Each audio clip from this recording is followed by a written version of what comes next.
Ó Senhor, quem tem reto coração, há de ver a vossa face. Meus irmãos e minhas irmãs, meus queridos fiéis, queridas famílias, quem tem coração bom, verá o rosto de Deus, contemplará a glória de Deus. Nesta alegria, nesta paz, nesta esperança, iniciemos a nossa oração invocando o sinal da cruz.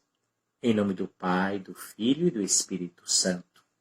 Que a graça de nosso Senhor Jesus Cristo, o amor do Pai e a comunhão do Espírito Santo estejam convosco.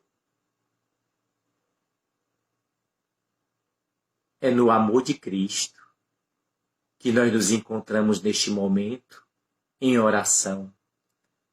Esse Cristo, o Jesus de Nazaré, que como nós temos rezado nos últimos dias, a partir do Evangelho de João, nos chama para uma missão de anunciar o reino, nos amou primeiro, nos fez conhecer o rosto do Pai, intercede por nós junto do Pai, reza por nós. Esse Jesus maravilhoso que nos dá a sua alegria. Escutemos a palavra de nosso Senhor no Evangelho de João, capítulo 21, versículos de 20 a 25. Naquele tempo, Pedro virou-se e viu atrás de si aquele outro discípulo que Jesus amava. O mesmo que se reclinara sobre o peito de Jesus durante a ceia e lhe perguntara: Senhor, quem é que te vai entregar? Quando Pedro viu aquele discípulo, perguntou a Jesus: Senhor, o que vai ser deste? Jesus respondeu: Se eu quero que ele permaneça até que eu venha, o que te importa isso? Tu segue-me. Então, correu entre os discípulos a notícia de que aquele discípulo não morreria. Jesus não disse que ele não morreria, mas apenas: se eu quero que ele permaneça até que eu venha, que te importa? Este é o discípulo que dá testemunho dessas coisas e que as escreveu. E sabemos que o seu testemunho é verdadeiro. Jesus fez ainda muitas outras coisas, mas se fossem escritas todas, penso que não caberiam no mundo os livros que deveriam ser escritos. Palavra da salvação. Sim, meus irmãos e minhas irmãs, meus queridos fiéis, glória a vós, Senhor.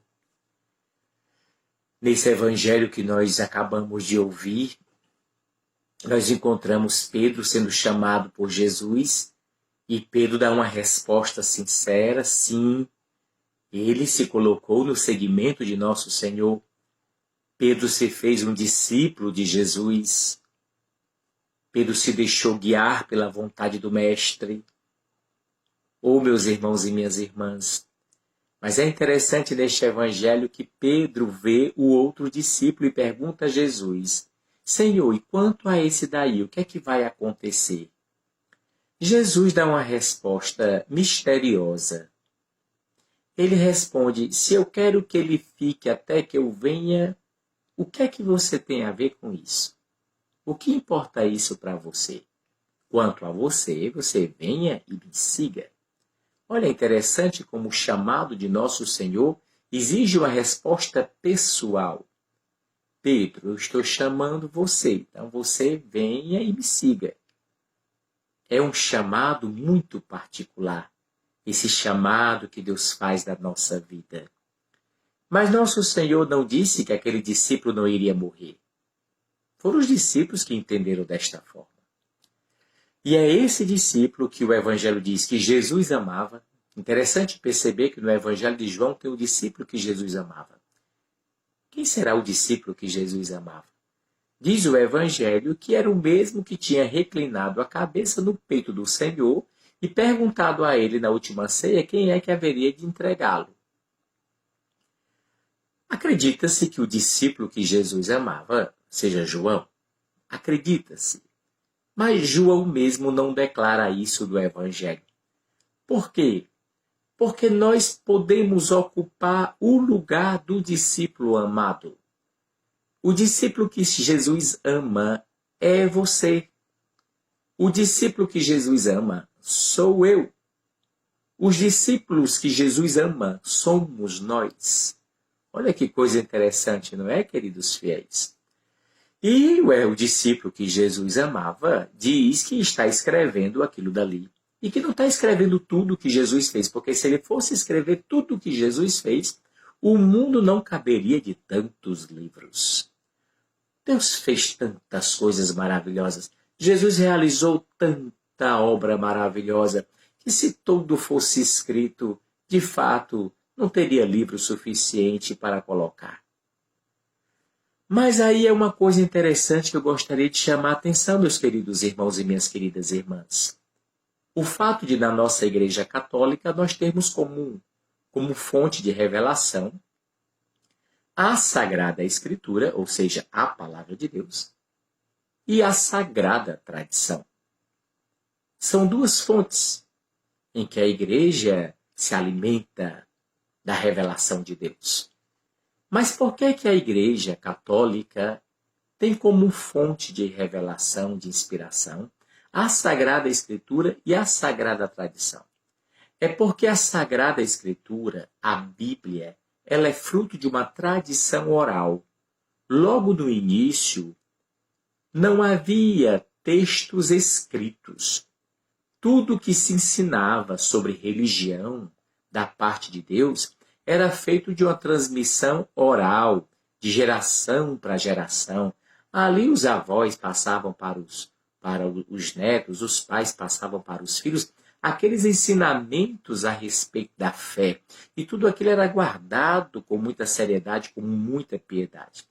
Mas o mundo vai mudando, as coisas vão se transformando, e se viu então, num determinado momento da história, a necessidade de escrever, de deixar por escrito aquilo que Deus foi revelando. Daí foram surgindo então os livros sagrados, que juntos formam a Sagrada Escritura. Um sinal da veracidade desta fonte da Sagrada Tradição é o próprio evangelista que hoje diz, olha, nem tudo que Jesus fez está escrito. Por quê? Porque tem muita coisa boa a ser compreendido, descoberto, de tudo isso que Jesus tem revelado para nós. As igrejas não esgotam o ensinamento sobre Jesus de Nazaré. É uma fonte de misericórdia eterna. Quanto mais se conhece Jesus, mais se tem vontade. Oh, meus irmãos e minhas irmãs, assumamos a nossa posição de discípulos amados por Jesus, de discípulos protegidos por Jesus, de discípulos que foram chamados por Jesus, para realizarmos a obra da salvação que Deus espera que nós realizemos, colaborando com Ele, porque quem salva é Jesus de Nazaré.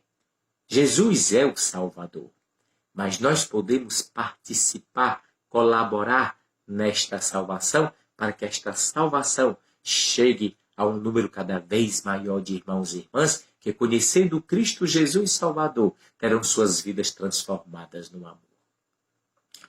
Irmãos e irmãs, queridos fiéis, cada um de nós, os discípulos que Jesus ama, cada um de nós, precisamos fazer a nossa história religiosa, a nossa experiência de Deus, a nossa vida espiritual.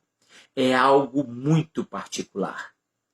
E aí, uma vez que mergulhamos nesse mistério do amor de Deus por nós, então nós vamos entrar nesse segmento de Jesus para fazer também com que o maior número de irmãos e irmãs também possam sentir esta alegria que vem da fé. Como é gostoso ter fé. Oh, meus irmãos e minhas irmãs, não deixemos a chama da fé apagar dentro de nós. Jesus acendeu. Você precisa deixar que essa chama permaneça acesa pela oração, pela leitura da palavra de Deus, pela participação do culto, da missa, dos seus momentos de oração, para que você se sinta cada vez mais inflamado e inflamada pela presença amorosa de Jesus na sua vida. Essa oração de hoje é também pedindo saúde, saúde para todos os irmãos e todas as irmãs, independentemente da doença que possam ter. Porque tem muita gente sofrendo também de ansiedade, de angústia, de síndrome do pânico, de depressão, de medo. Oh, meus irmãos e minhas irmãs, tem muita gente sofrendo também porque as relações conjugais não estão boas. Tem muita gente sofrendo também porque estão sozinhos dentro de casa. Então nós queremos rezar por todas essas pessoas, pedindo a Jesus que conceda a todas elas e a todos nós a saúde de corpo e de alma. Não só uma saúde física, mas também uma saúde mental, psicológica, emocional.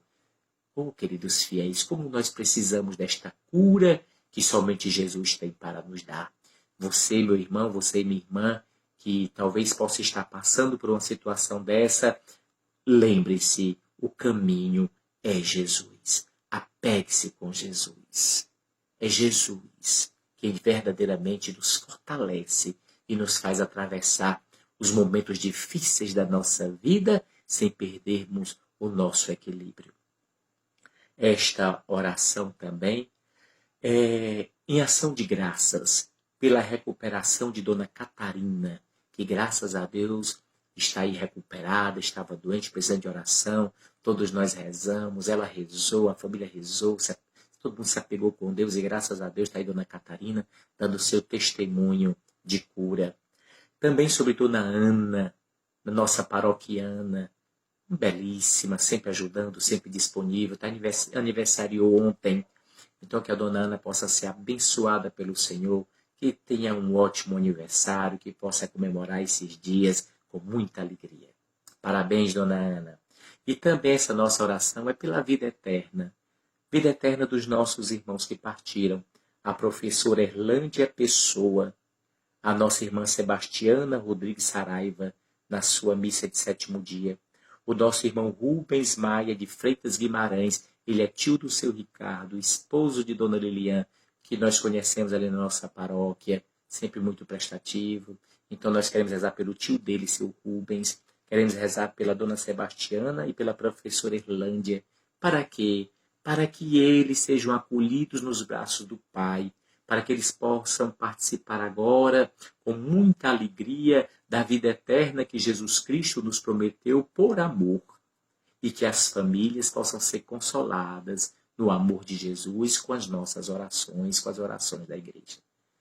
Recebamos agora a bênção de Deus sobre todos nós, queridos irmãos, queridas irmãs, e que domingo, se Deus quiser, às 16 horas, nós estaremos celebrando a Santa Missa de Pentecostes. Tivemos ontem a coroação de Nossa Senhora com o Padre José Haroldo, e aí nós estamos assim encerrando o mês de maio, com muita esperança. E agora a bênção de Deus sobre todos nós. O Senhor esteja convosco. Abençoe-vos o Deus Todo-Poderoso, o Pai, o Filho e o Espírito Santo. Amém.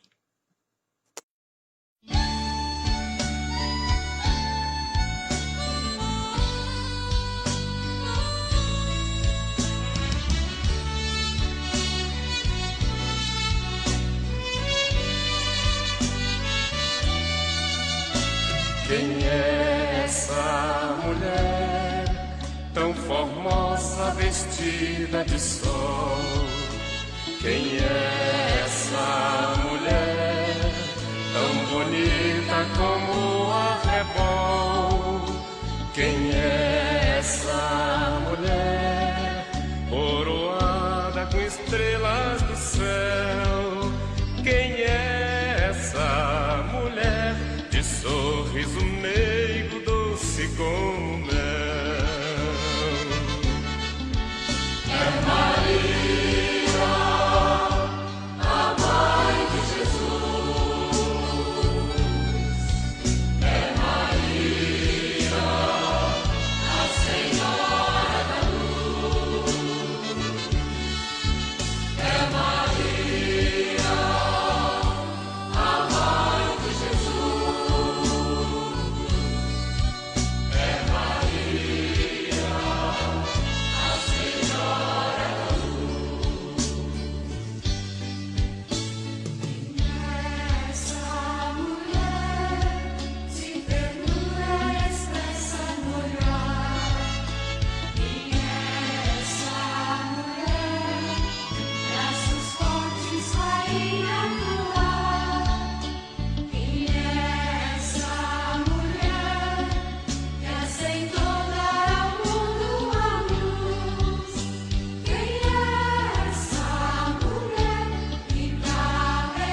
Jesus,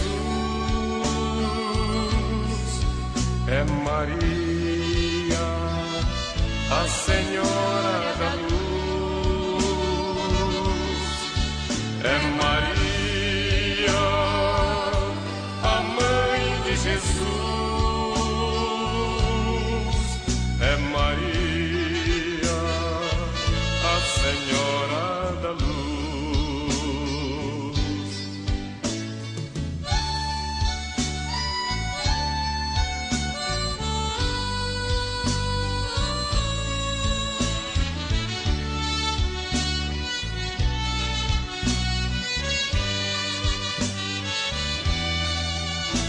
Quem é essa mulher, companheira de caminhada? Quem é essa mulher, caminheira em nossa jornada?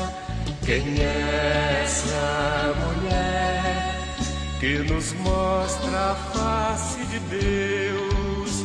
Quem é essa mulher que caminha junto com o povo seu? É Maria, a Mãe de Jesus. É Maria, a Senhora da Luz.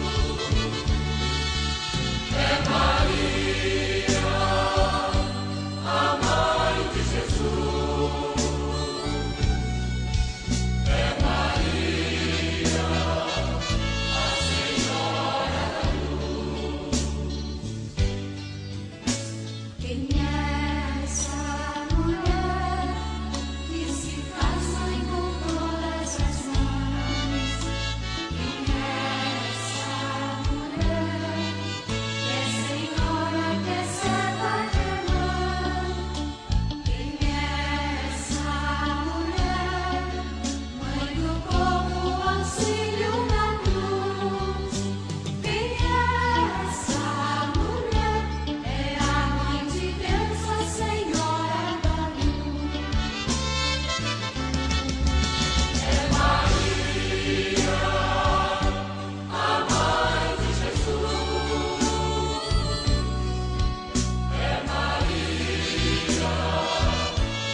A Senhora